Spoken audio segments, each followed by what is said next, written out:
merakyat. Tapi semuanya itu berubah setelah suatu kenyataan. Ya bukan merakyat, dia memang rakyat. Dan dia begini, Bung, merasa dirinya itu begitu melankolik, masochis memandang dirinya. Saya ini direndahkan serendah-rendahnya, tapi saya diam. Ya memang rendah. Saya dihina sehina-hinanya, tapi saya diam. Ya memang karena hina. Dan karena Anda memang tidak punya jawaban lain kecuali diam. Anda harus menelan hinaan itu. Anda harus menerima apa segala itu. Dia mengkhianati perkara yang demikian penting dalam hidup kita, yaitu konstitusi. Dia mengobrak-abrik konstitusi, dan dia dalam pengertian ini ya, mengapa tidak punya kemampuan untuk mawas diri.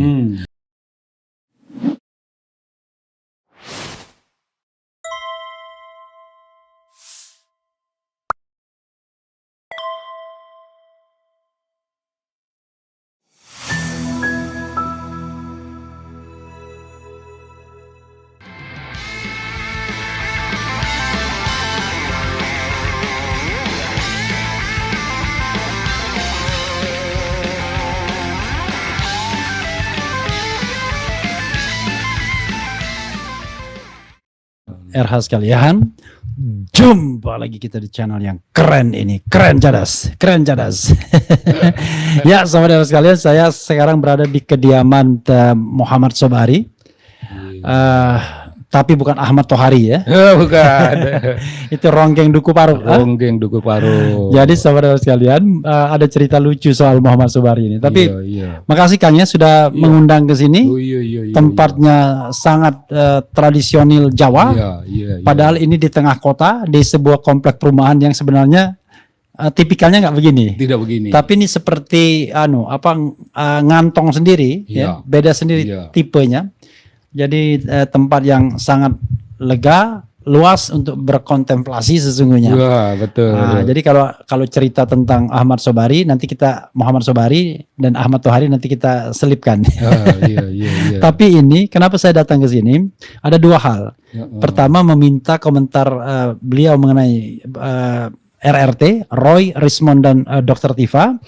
Dan kita sudah buat sebelumnya, kita rekam tadi. Nah, sekarang kita ingin menguliti soal Muhammad Sobari itu sendiri dengan satu fenomena.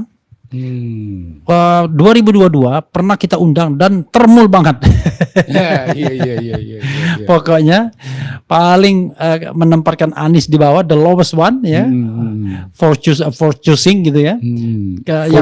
For voting yang tertinggi adalah Jokowi kalau masih mencalonkan diri, berikutnya adalah Ganjar Pranowo, dan ketiga adalah Prabowo, kemudian barulah Anies Baswedan. Dia sangat die hard terhadap Jokowi, tapi akhir-akhir ini saya perhatikan kok agak berubah. Banyak orang yang berubah ya. Salah satunya Rudy Eskamri ya, yang mengatakan wah, Mas Refil benar katanya. Susahnya kita gajah di depan mata, di pelupuk mata tak tampak, tapi kuman di seberang lautan tak tampak. Maksudnya kedekatan dia kepada pemerintahan yang lalu membuat dia kemudian tidak bisa berpikir objektif. Nah, tetapi begitu sedikit menarik diri dari orbit kekuasaan, clear. Pakai lensa yang jauh lebih clear. Kang Sobari, orang akan bertanya, kenapa Kang Sobari yang tadinya sangat pro Jokowi, anti yang penantang Jokowi siapapun dia ya, whoever, sekarang tiba-tiba berubah dan kemudian seolah-olah tersadarkan. Makanya judul kita adalah dari termul menjadi tersadarkan kembali. Ataukah lagi? Silakan, Kang. The time is yours. Iya. Begini, salam dulu. Nah, ini menyangkut apa yang namanya perubahan sosial. Perubahan sosial itu bisa dimulai dari fenomena satu individu, tapi itu hanya individu yang memiliki pengaruh luas dalam masyarakat.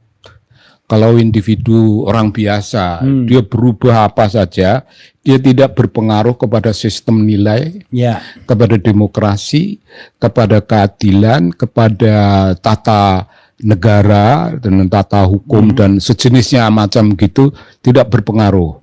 Satu orang ini menjadi fenomena yang begitu besar pengaruhnya. Kita punya definisi dulu. Kita punya definisi. Inilah pilihan kita. Inilah representasi dari rakyat. Oh, itu orang biasa dari kampung, rakyat jelata yang bisa memberi kita suatu gambaran bahwa di Republik ini rakyat biasa pun bisa menjadi presiden, terutama dengan segenap harapan.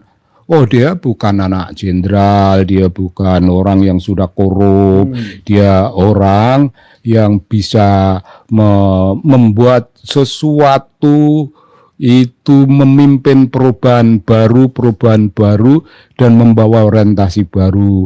Kita tidak boleh lupa dia punya spirit membangun dari pinggiran, dan dia pada masa itu berbicara tentang infrastruktur. Pada masa ketika para budayawan diundang ke istana, jumlahnya banyak, itu ada ahli filsafat Ibu Tuti Herati Nurhati, itu bertanya, mengapa Bapak kok fokusnya kepada infrastruktur, lalu bagaimana suprastruktur, gitu. Itu tidak ada yang jawab, Tapi saya bisa jawab, Bung. Apa? Jadi penjelasan ideologis ya, bukan idealistik. Penjelasan ideologis pada waktu itu tuh, kita ini Indonesia kalau membangun dari pinggir, itu presiden memberi gambaran telah menyentuh wilayah-wilayah pinggir yang untuk waktu sangat lama terabaikan. Jangankan presiden, lurah saja ibaratnya nggak datang situ. Nah, ini presiden datang, wah itu fenomena baru. Lalu apakah itu artinya? Itu artinya tiba-tiba, Bung, mempunyai arti ideologis, mengindonesiakan Indonesia dalam pengertian sebenarnya. Mereka itu sudah Indonesia dari dahulu, tapi karena tidak pernah mendapat sentuhan dari pusat, dan sekarang disentuh, mereka bilang, torang ini so Indonesia. Torang ini so Indonesia. Wah, itu gede, Bung. Sampai di Aceh. Dan ada Pak Kiai, kita ini tidak milih Jokowi loh. Tapi kita di sini disentuh, ada pembangunan jalan itu sampai di sini, dan kita merasa punya rasa hormat. Di Minangkabau orang tidak milih Jokowi, tapi Minangkabau dibangun juga dengan apa yang namanya orientasi luar Jawa, jangan Jawa sentris dan sebagainya. Sekilas hal itu memberikan sesuatu yang sifatnya secara politik itu liberating. Membebaskan. Sangat liberating, sangat memberi nuansa bebas. Kita ini Indonesia. Seperti berhasil kita membuat redefinisi tentang Indonesia. Kayak begitu idealismenya waktu itu. Begitu. Jadi tidak mengherankan kita-kita yang merasa, saya orang Jawa, kejawaan saya tidak akan punya arti kalau tidak dilengkapi oleh Keminangan, tidak dilengkapi oleh keacehan, oleh Kepalembangan, oleh Keriauan dan sejenisnya. Nah, karena itu urusan-urusan infrastruktur yang ternyata juga secara simbolik menyentuh suprastruktur itu betul-betul membuat kita terikat secara emosional sebagai bangsa Indonesia. Ada kelengkapan, Kita tidak hanya bagian dari etnis kita, tapi kita ini memang bagian dari kerakyatan Indonesia. Wah, itu terjemahannya macam gitu dulu. Itu yang membuat kemudian seorang Sobari jatuh cinta. Ya, dengan sendirinya. Kita rindu tuh hal-hal macam gitu dulu. Rindu kepada sosok yang genuine, original. Iya, original. Bangun dari pinggir, original. Dari rakyat biasa. Iya, tidak Jawa sentris. Tidak Jawa sentris. Ya. Bersikap apa adanya. Ya. Tidak berkomunikasi secara tinggi. Tidak. Merakyat. Tapi semuanya itu berubah. Setelah suatu kenyataan, ya bukan merakyat, dia memang rakyat. Dan dia begini, Bung, merasa dirinya itu begitu melankolik, masochis memandang dirinya. Saya ini direndahkan serendah-rendahnya, tapi saya diam. Ya memang rendah. Saya dihina sehina-hinanya, tapi saya diam. Ya memang karena hina. Dan karena Anda memang tidak punya jawaban lain kecuali diam. Anda harus menelan hinaan itu. Anda harus menerima apa segala itu. Bahkan bagi ada kawan lah, bukan kawan, kita nggak kenal secara pribadi. Ada orang Solo. Ini nanti dia akan menjadi satrio wirang. Satrio yang membuat malu pada dirinya sendiri, dan dia akan termalukan karena dia mengkhianati partai yang mengusungnya. Ada omongan semacam itu. Dan sekarang ini orang-orangnya disuruh bersuara bahwa dia tidak dihormati oleh partainya yang dulu. PDIP suruh menghormati dia. Sudah dipecat. Dan waktu dia dipecat, dia menelan kurban Bung Hasto. Mau dimana begitu kutukan. Dan itu tidak karena PDIP.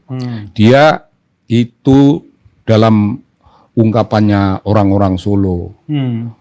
Kowe metik waing pakerti, kamu memetik buah tingkah lakumu sendiri. Jadi jangan salahkan orang lain. Jangan salahkan PDIP, jangan salahkan Bung Hasto, jangan salahkan siapapun.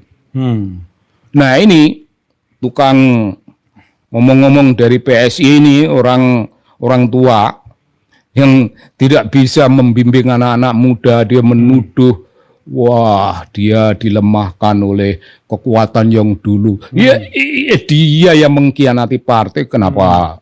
Dan macam-macam kayak begitu. Nggak bisa, Bung. Orang bersuara seperti suara PSI yang kayak begini ini tidak bisa diterima. Itu bagian dari perintah Jokowi supaya anak buah itu ngomong. Supaya anak buah ngomong.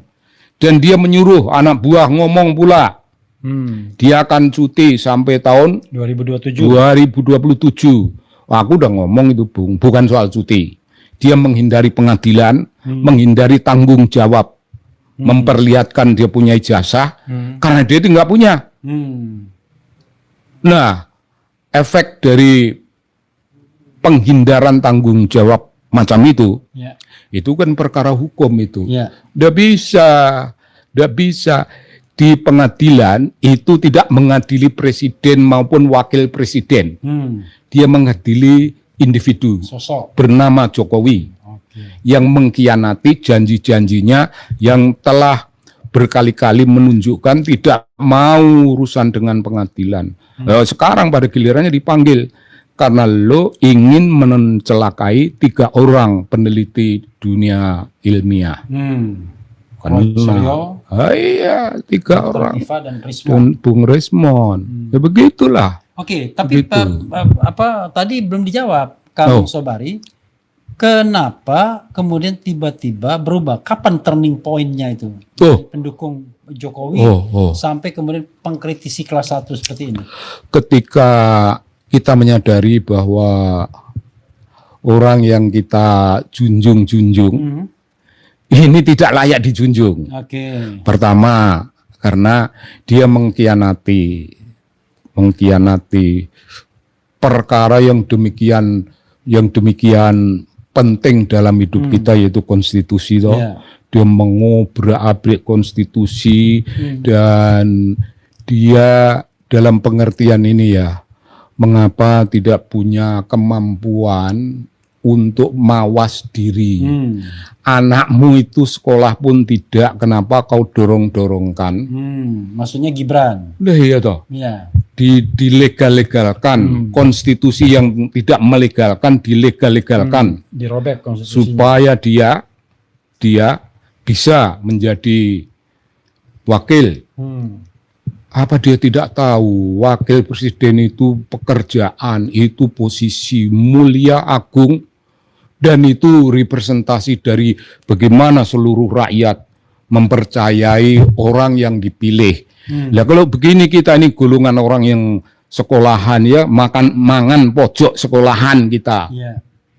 Terus dipimpin oleh orang yang tidak sekolahan, itu kan penghinaan terhadap Jadi harkat kalau bangsa. saya simpulkan, kemarahan Kang Sobari itu ketika Gibran dicalonkan sebagai wakil presiden. Dan bapaknya mengoyak-ngoyak PDIP, mengejar-ngejar PDIP. Mengoyak-ngoyak betul ya? Mengoyak konstitusi, mengoyak PDIP. Karena kalau bahasa Jawa oyak-oyak itu artinya mengoyak-oyak, ngejar, mengoyak-ngoyak, dikoyak-koyak. Jadi dia memaksa diri, memaksa PDIP memberi izin untuk mencapai apa yang namanya term ketiga kepresidenannya. The term of office ya. Nggak mau, Mbak Mega nggak mau. Dan itu marah.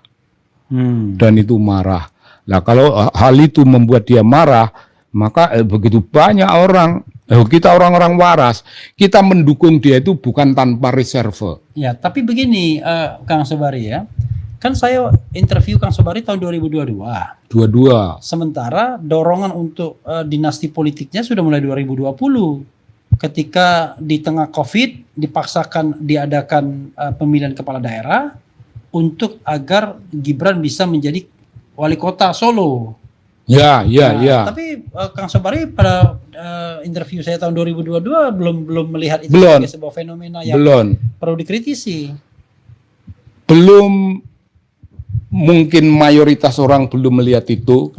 Karena masih ada unsur legitimate. Legally right, politically correct. Seolah-olah. Apa sebabnya? Karena itu masih dukungan PDI Perjuangan. Ya, dan kemudian usianya udah nyampe memang. Itu dulu. Jadi itu iyalah ini agak sedikit memalukan. Kita udah merasa, Bung. Wah, malu sekali sebenarnya. Ini aib bagi kita yang memiliki suatu kredibilitas dalam hidup ini. Kalau menyodor-nyodorkan, anaknya sendiri begitu. Tapi sejauh persoalan itu bagi urusan-urusan, bagi kekuatan-kekuatan politik ya masih menganggap ya oke lah. Dia nyerobot itu tempo hari itu di PDIP untuk jadi wali kota itu nyerobot, tapi Pak Rudi mengalah. Dia potong regenerasi yang potong orang lain. Itu tapi itu hari itu masih ada sejenis pemahaman udah diterima.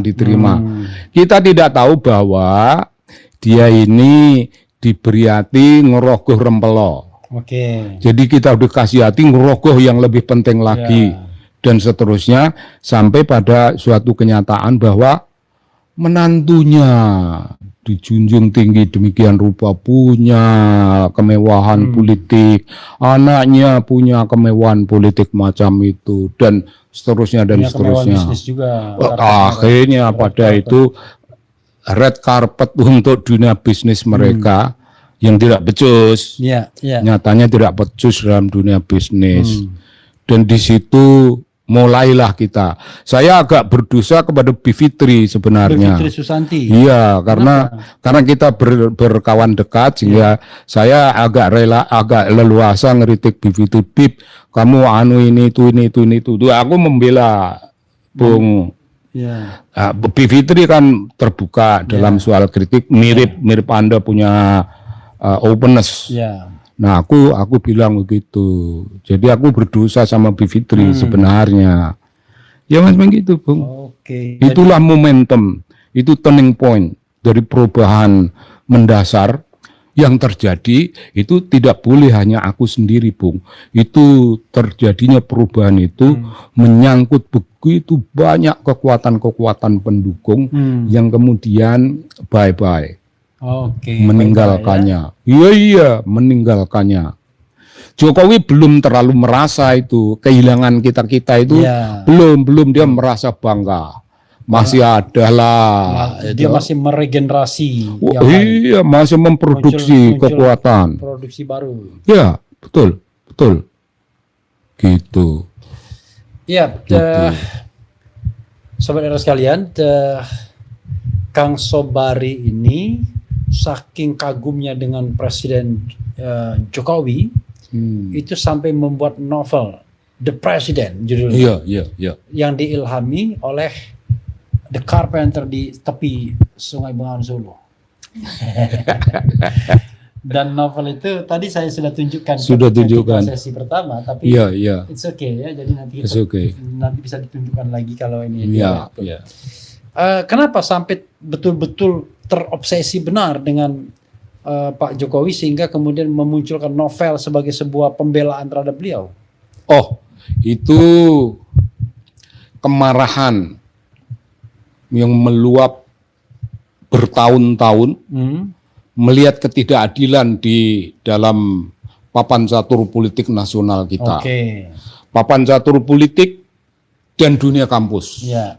Dunia kampus itu menjadi religious discourse, bukan akademik, bukan scientific.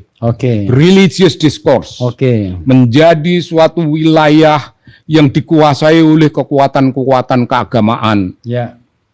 Enggak tahu dari mana datangnya. Itu Islam, apa namanya, segala rupa macam gitu. Lalu dunia politik nasional kita. Ini bukan political discourse. Ini bukan urusan bagaimana konstitusi diperdebatkan. Ini bukan bagaimana rakyat. Kita telah bergeser sebagai suatu bangsa. Itu kita punya orientasi primordial. Kita dulu menjunjung tinggi kata umat. Umat. Dan pasca kemerdekaan, umat itu penting tapi boleh tidak penting. Karena ada representasi baru namanya rakyat. Saya membayangkan di papan catur tingkat nasional itu diskursus itu tentang rakyat. Apakah rakyat itu mau diberi nama, kayak aku memberi nama, Bung, Revolutionary Marhain. Luar biasa. Berarti udah kelihatan tuh Kang Sobari ini pengagum Bung Karno dong.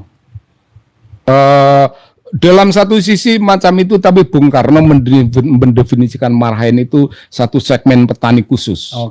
Kalau aku Marhain itu rakyat Indonesia dalam keseluruhan, yaitu orang-orang militan, orang-orang yang penuh kesabaran, yang ingin berubah. Dan kalau penguasa itu menginjak-injak mereka, mereka triwikrama, Bung. Marhain revolusioner itu mampu bertriwikrama, menjadi raksasa besar, mengguncang istana, mengguncang parlemen. Nggak ada yang bisa melawan. Ketika rakyat bertriwikrama, itu momentum yang kita kenal dalam urusan kebudayaan. Kita punya kemarahan yang namanya amuk masa. Amuk masa. Itulah yang ku bilang. Makanya sedemikian penting itu bagi saya mengenai rakyat. Kita ini diam, orang-orang diam. Nah, tempo hari itu masalahnya dikuasai religious discourse. Seolah-olah ke Indonesia ini, dan itu hanya oleh segelintir makhluk yang tidak bisa kita terima. Segelintir makhluk yang menafikan NU. NU tidak ada. Ini kita ini yang ada. Indonesia ini kalau tanpa kita ini masih menyembah berhala dan sebagainya. Nampar wajah gua itu. Marah, maka gue tulislah itu The President. Aku numpang kewibawaannya presiden untuk melawan orang-orang macam itu. Jadi isu The President apa isinya? Inti sarinya saya menumpang kewibawaan dan posisi presiden yang mencoba membuat perlawanan-perlawanan politik terhadap kekuatan-kekuatan macam itu. Nah, aku ada di sana, ada di balik itu, dan aku meromantisasi, Bung, meromantisasi presiden itu begini, dia punya panglima. Sampai tahun 2022 itu. Sampai ini selesai tahun 16 atau 17, aku nggak begitu. 16-17. 16 atau 17. Dan kesadaran itu pulih lagi kapan? 2022, 2023. Tahun-tahun itu sudah ada dalam pertanyaan-pertanyaan. Apakah aku ini berjalan di jalan yang betul-betul benar, sebagaimana aku yakini, ataukah aku sebenarnya termakan oleh gagasan kita sendiri, yaitu gagasan kita itu ingin punya pemimpin, ingin punya pemimpin yang datangnya dari rakyat. Pemimpin, presiden itu just common people, tapi memiliki sesuatu yang kita luhurkan. Tidak perlu istimewa sekali. Akan bagus kalau memang dia datang dari kalangan rakyat. Nah, saya kan lalu merasa menemukan satu jawaban barangkali ini. Barangkali The ini. Carpenter from Solo River. Solo River. Bengawan. Solo. Ya begitu, Bu. Oke, karena saya jalan Kang Sobari ya, dan kita tadi udah lama juga berbincang. Apa nasihat atau closing statement Kang Sobari terhadap mereka yang dua hal ya, sering sekali mengkultuskan orang, entah karena kultus yang jujur atau karena pengen fasilitasinya. Dan yang kedua adalah apa nasihat Kang Sobari terhadap mereka yang masih dalam tanda kutip di jalan yang sesat, yang belum enlightened, belum tercerahkan. Silakan. Begini, Bung. Ini mereka ini kan bangsa Indonesia ya, toh? Kita juga bangsa Indonesia. Jadi saya punya sesuatu, Bung, yang aku agak mentereng-menterengkan. Sebutannya apa? Political liberation. Political liberation itu kita membebaskan diri. Politik pembebasan ya. Dari want. Dari pamrih-pamrih, dari keinginan-keinginan. Kecuali keinginan yang mulia, yaitu menjunjung tinggi apa yang namanya politik adiluhung untuk memakmurkan bangsa Indonesia. Kalau lebih spesifik, untuk mengangkat derajat kaum marhaen revolusioner yang baik hati itu menjadi kekuatan-kekuatan politik yang keren. Nah, itu free from want. Itu kan liberate itu toh. Dan yang kedua itu ialah kita membebaskan diri dari urusan-urusan yang keliru. Perjuangan kerakyatan itu perjuangan menegakkan nilai-nilai, bukan memuja orang, bukan memuja individu, bukan memuja golongan, apalagi sampai pada kultus Celtic, kultus itu Celtic, sampai macam gitu, nggak bisa. Itu ternyata tidak bisa. Nah, the politic of liberation itu macam gitu. Itu di tangan golongan yang namanya kaum intelektual. Apakah dia perangkat ilmunya perangkat keras maupun perangkat lunak, intelektual. Itu kaum intelektual itu definisiku itu jurnalis, aktivis, seniman, budayawan, akademisi, Bung, otomatis gitu. Nah, golongan intelektual macam itu orang yang pada prinsipnya hidup dalam sejarah. Kalau sejarah sedang melek, kalau sejarah sedang speaking, kita menggunakan kekuatan sejarah. Tapi ketika sejarah sedang bungkam, kita menggunakan mitologi. Nah, mitologi itu apa, Bung? Pertama, sejarah. Ya, kita itu hidup dalam sejarah, kekuatan-kekuatan dalam masyarakat kita, politik-politik yang telah menyejarah, politik-politik tingkah laku, konvensi dan sejenisnya yang has already well tested in history. Itu kita junjung tinggi. Kita menggunakan kekuatan sejarah, itu pikiran dunia akademik, ilmiah. Tapi kalau sejarah bungkam, there are quite many momentum, political momentum di mana sejarah diam. Apa yang mesti kita gunakan? Membangun diri kita memakai yang namanya mitologi. Mitologi itu apa, Bung? Sisyphus. Mendorong batu ke atas bukit dan ingin memahkotai bukit itu. Bukit, aku mahkotai dengan batu ini sebagai simbol itu mahkota revolutionary marhain Indonesia. Begitu, Bung. Tapi waktu di puncak batu itu ngelundung lagi. Mudah lagi ngelundung. Jangan takut, turun lagi, dorong lagi. Munggah lagi, ngelundung lagi. Oh, stop. Ini gambaran apa? Gambaran yang sudah benar. Kita tidak kultus individu. Tapi kita mempercayakan pada struktur kehidupan politik. Struktur itu kita susun. Tapi struktur itu kemudian dilawan. Apa yang namanya tatanan hukum yang sudah benar dihancurkan. Apa yang namanya konvensi politik, apa yang namanya janji-janji politik, konstitusi, apa dan segala rupa dilawan. Apakah kita mati? Oh tidak, lawan lagi, terus lagi. Jadi bangun golongan intelektual yang banyak kalangannya tadi itu menjadi warga negara militan. Warga negara militan itu ideologisasinya juga sesuatu yang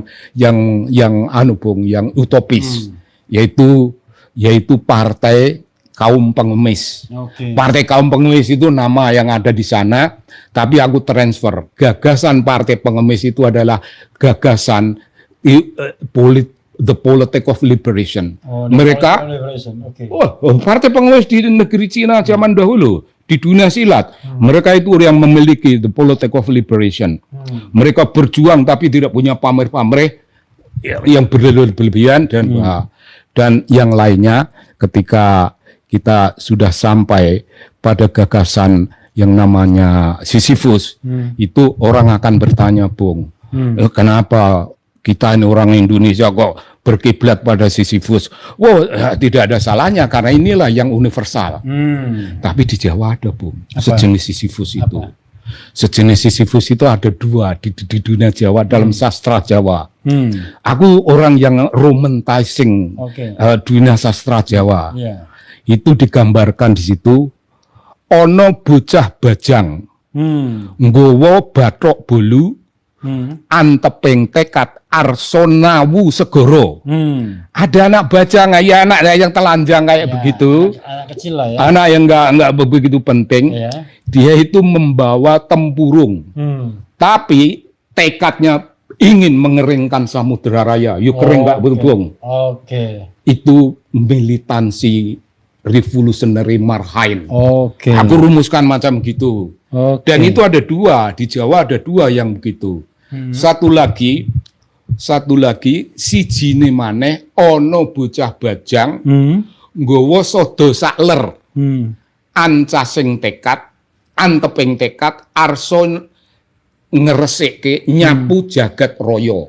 Dengan sebatang lidi ingin menyapu jagat raya. Kan itu KPK, Bung. KPK itu ya membawa sebatang lidi, tapi sebatang lidi itu pun dipatah oleh Jokowi. KPK dijadikan bagian dari pemerintahan toh. Lidinya dibuang oleh Jokowi.